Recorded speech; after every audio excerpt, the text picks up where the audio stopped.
Hey y'all, before this video begins, I would just like to point your attention to my current levels of subscribed versus unsubscribed viewers. If you haven't yet, please consider subscribing and doing all the other YouTube stuff since it's free and helps me grow my channel and improve my content. But with that said, enjoy the show. This video is sponsored by DJ The Lazy Gamer, Zach Haji, and Crimson Manifesto.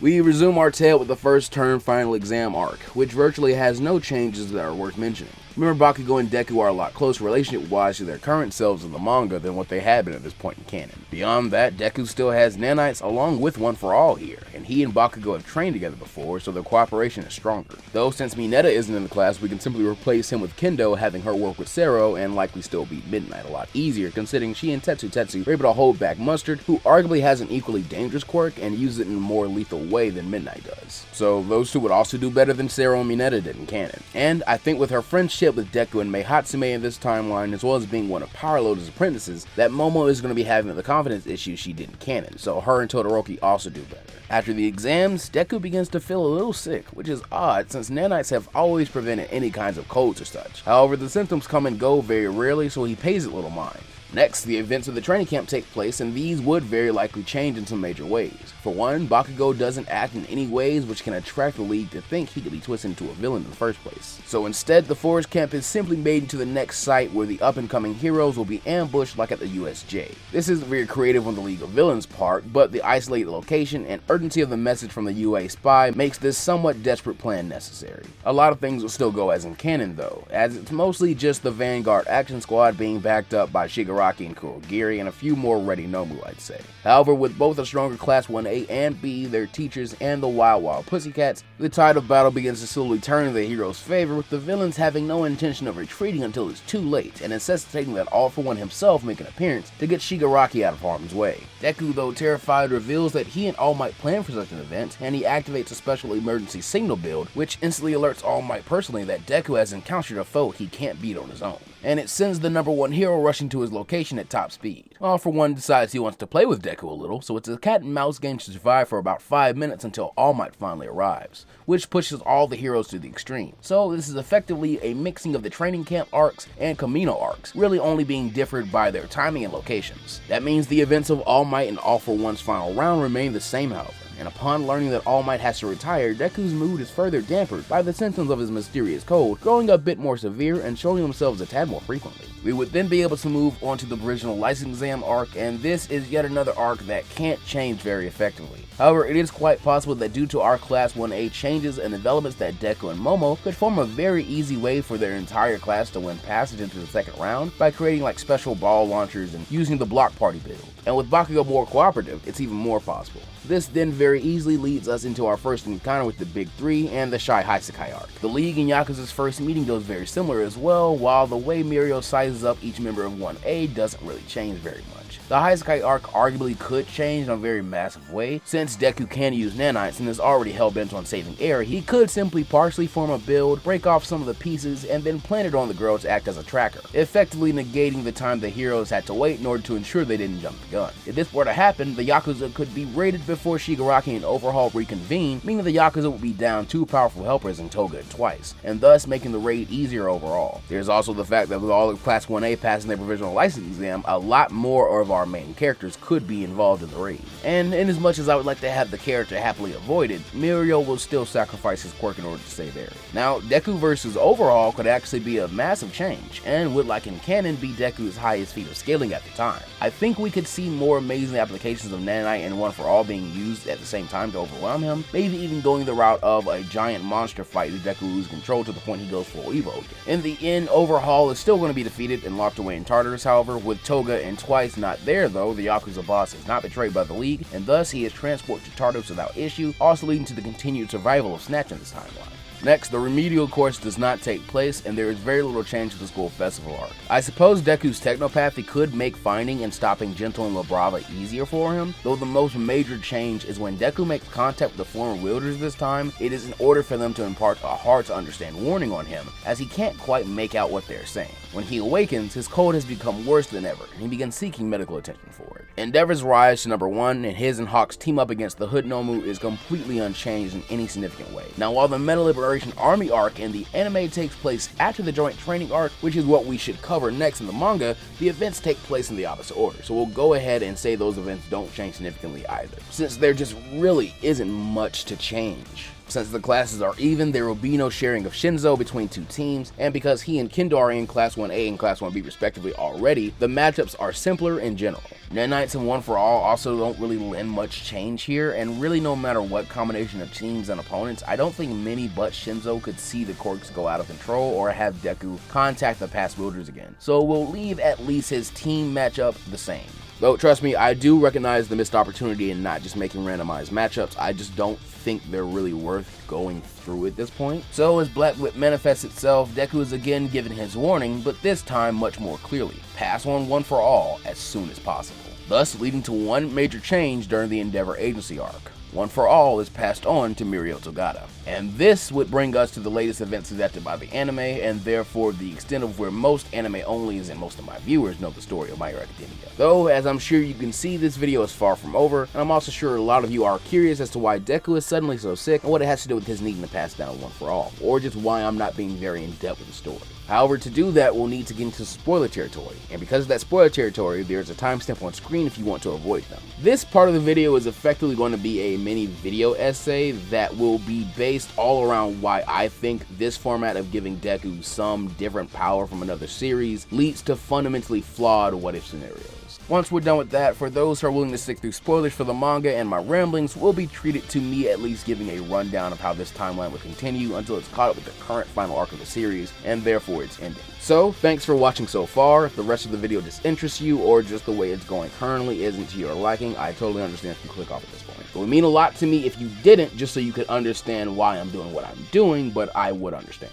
And for those still along for the ride, welcome to why My Hero Academia what-ifs can go beyond.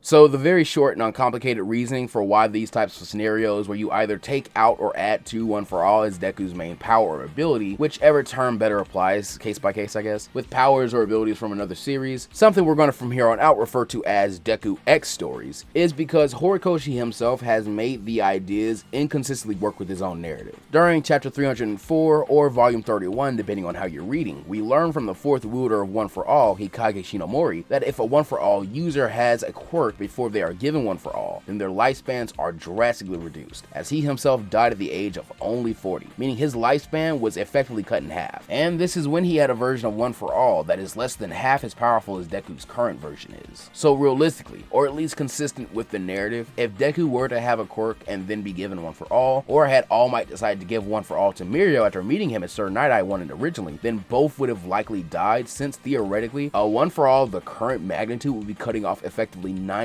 of a person's lifespan. That means on a highball that a One for All user would have about 8 years to live. And that's being charitable, since one could easily argue that if the user is already over 8 years old, their body may simply give out due to not having the capacity to even hold all of One for All, regardless of how well they prepared. There just is a limited amount of space and energy and reproduction that your individual cells can take in a body, which would in turn leave the world defenseless to All for One before we firmly even meet him by the time of chapter 90, and that would just be the end of the story. While I highly doubt Horikoshi has ever paid attention to YouTube videos on subjects he's not interested in, or likely at all considering what his work schedule is probably like, there is admittedly a very arrogant part of me who thinks Horikoshi may have made such a decision for the good of his series and for his longevity as a story, after realizing some of the most creative, or at least the most prevalent ideas his fans can come up with when thinking of alternate universes for his series are pretty much epitomized by what if Deku became a villain, or what if Deku had the powers of insert cliche anime badass here.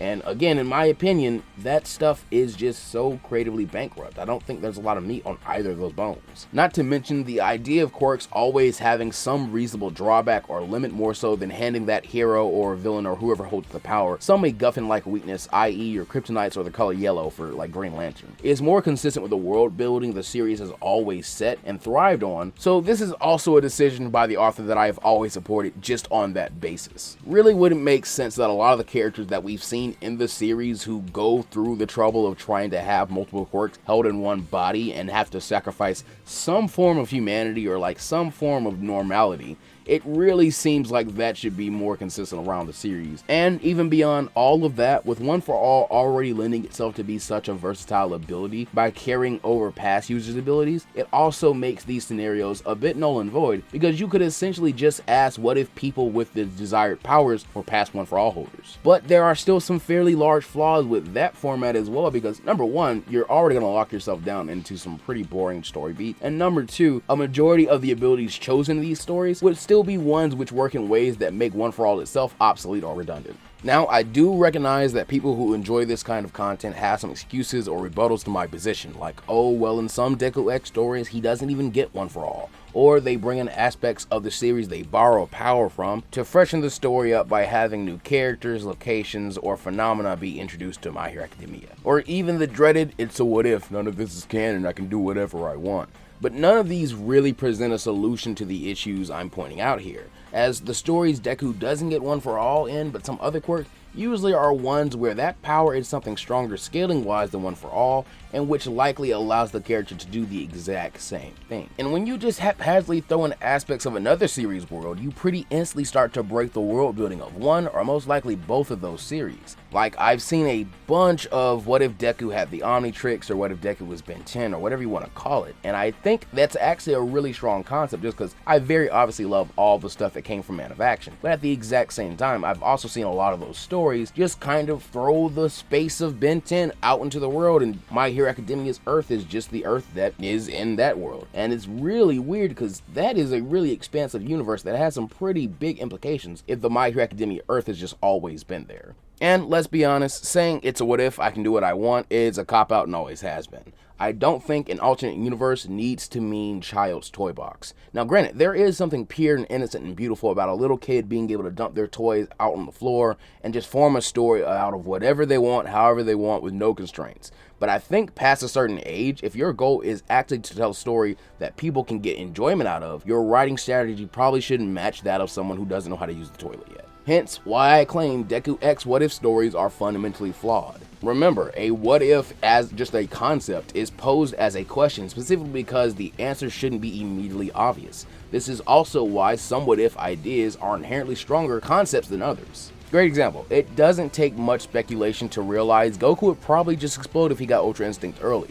While the concept of Goku winning against Jackie Chun so early on in Dragon Ball may not have as much inherent intrigue as Goku getting UI early, it is still a stronger concept, because if you have a strong enough grasp of the Dragon Ball story, you realize so much is instantly subject to change and is open for more speculation. But if Deku and anyone else around whom may get a different quirk just have slightly different ways to do the same things we see them do in canon, or if they do the same things but stronger and cooler, or if they do the same things but now there's a guy from a different story there, those are just objectively weaker ideas. They are flawed from their foundation up, hence fundamentally flawed. This concept of Deku attaining the powers of Generator Rex, as fun as it may be and as much as a lot of you may have enjoyed it, which I truly appreciate, was flawed. Now, if you personally enjoy these kinds of what ifs, or you're a fan of someone who does them, or you want to do them yourselves, I don't think there is anything wrong with that at all. There is a lot of content posted on YouTube and other platforms that is objectively kind of worse than Deku X stories to me. The absolute laziest Deku X what ifer is still a better person character-wise and a better content creator than anyone who decides to go on fanfic.net or wherever, steal someone's fanfic, put it in a text-to-speech bot, and then pass it off as if they've done any work whatsoever. I'm not condemning the people who make this stuff in any way that's supposed to be hellfire and brimstone. I'm simply saying that as for me in this channel, Generator Deku will be my only soiree into Deku X stories in any kind of full series capacity, as I am much more interested in kind of crossover or character adaptation scenarios, or discussions along with scenarios that just change major aspects of the story in meaningful ways. Fun ideas I've always had are, what if a lot of the old 90s or 2000 to 2013-ish era superhero cartoon characters I grew up with had counterparts in the My Hero Academia universe, and more so had their worlds fused. So using characters like Kim Possible, American Dragon Jake Long, LT Gray, the TMNT, Danny Phantom, and tons of other characters, and finding ways for them to exist in Horikoshi's setting rather than slapping their powers on Deku haphazardly and somewhat having him mirror their personality. Or imagine a Ben Tennyson in MHA who brings with him the implication that Vilgax and all the other aliens in the galaxy and their squabbles exist up there in space, giving the heroes evil to fight off from both Earth or space. Could do the same with another Man of Action series, Secret Saturdays, only replacing the aliens with cryptids and having a lot of fun with Zack Saturday in a school setting most likely. Or, most obviously, Rex Salazar and MHA who brings with him a nanite wave, which could possibly even be used to explain the origins of quirks in this timeline, thereby eliminating tough decisions like the one I had to make when I was deciding whether or not Stain should become an Evo. To me, I really don't think those kinds of ideas, or very obviously intriguing questions like what if All Might found Shigaraki first, or what if Endeavor saved Dabi, or as evidenced by it still being one of the most popular things I've ever done, what if Stain trained Deku? I just don't think those kinds of ideas and scenarios can be considered on the same level of interest or holding the same level of inherent quality and creativity as the average Deku X story. I also find it really funny that a majority of Naruto what ifs I see are also basically just this phenomenon, and also are usually a little bit worse because remember, Naruto is a completed story, so it should be a lot easier to make more creative decisions than the vast majority of what I see, which just boiled down to someone who has absolutely no idea what is actually cool, trying to write a badass and edgy Naruto who has like nuclear radiation or the Renegon or something else which just breaks the story and his character. And also, really often completely unearned, making the power itself so unsatisfying. And I should also mention, and again I hope this does not come off as ageist or in any way demeaning or derogatory, that this phenomenon, combined with a majority of people who enjoy this kind of content and who want to try it themselves being so much younger, belies number one, a staggering amount of low self-esteem in the authors who write these stories and then turn Deku or Naruto or whatever other main character into very blatant self-inserts. And number two, it always shows the most baffling misunderstandings of a series' main character, or an incredible lack of maturity in one's ability to interact with media that reflects aspects of oneself that they dislike. The fact of the matter is, a lot more of us than would like to admit it are whiny and sensitive crybabies with a heart of gold like Deku, or are knuckle-headed braggarts who struggle to back up what they say, but still give it their all anyway, just like Naruto. And in my opinion, accepting that fact would probably lead to a lot of confidence and progress for the people who write these stories as an escape from feelings of powerlessness. So, if I have actually managed to keep any of you here and not made anybody too mad, I will go ahead and try and run through the end of this timeline, and we'll make it as vague as possible since a lot of this stuff is just about to be adapted by the anime, and I don't want to spoil you guys for that. And some of it is the content of the last arc. So again, it'll be as vague as humanly possible. I think all you'll really be learning is just the name of what a lot of people call some of these arcs. So, the thing that gets animated next in Season 6, the Paranormal Liberation War arc, sees little change other than the fact that Mirio, as the new One for All holder, is involved. He's now the 10th holder, and due to this and his natural affinity for the power as predicted by Night Eye, Mirio is capable of using 100% of his power, and is stronger than Deku ever could be with the ability. So, Deku, Bakugo, and Lemillion try to take out Shiggy, but are unsuccessful. Bakugo still comes up with his hero name finally, meaning our dynamic duo in this timeline are known as Generator and Spoiler. The Prison Break arc effectively doesn't happen, or it effectively can't happen in any way that we would recognize, since no One for All means no real pressure on Deku, and Mirio is able to help a lot more effectively than Deku was able to during this time in canon, due to being stronger and in a better place mentally. The Star and Stripe and UA Trader arcs see no significant changes either, and the only change in the current Final War arc would be that the battle plans are centered around Mirio instead of Deku. And considering in the latest chapters that has actually been somewhat of a plot point in and of itself, that's actually not too hard of a change for us to manage in the story. So it would probably be good to just go ahead and let it end here, and probably just say that the story of My Hero Academia possibly just ends a little sooner because Mirio just kind of saves the day that quick. So with no more canon to cover, this Post Ultra fam and any new viewers who might have watched this and stayed to this long, thank you so much, is where the story ends for good. Well, friends, that does it for this one. I really appreciate any who have stayed until the end here and risked hearing manga spoilers or dissenting opinions on the state of the My Hero Academia what ifs. I hope you all have enjoyed the story. Hope you all enjoyed the rambling kind of video essay-ish parts of this.